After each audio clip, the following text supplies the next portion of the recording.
Want fuller, longer hair in minutes?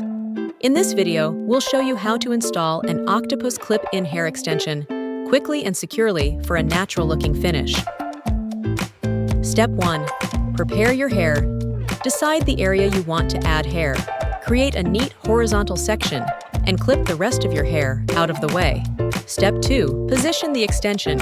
Open all the clips and place the extension where you want extra volume. Make sure it's not too close to the nape and sits comfortably against the scalp.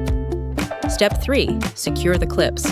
Fasten the center clip first, then work outward to secure the side clips. Repeat with additional pieces if you want more fullness.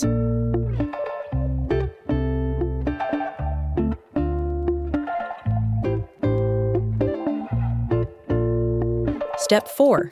Blend the hair. Release another layer of hair to cover the extension and gently brush everything together. Step 5. Style as desired. Style your natural hair and the extension together for a seamless blend. Check all angles to ensure the clips remain completely hidden. That's all it takes to install an Octopus Clip-In Hair Extension. Thanks for watching, and don't forget to like, subscribe, and see you in the next video.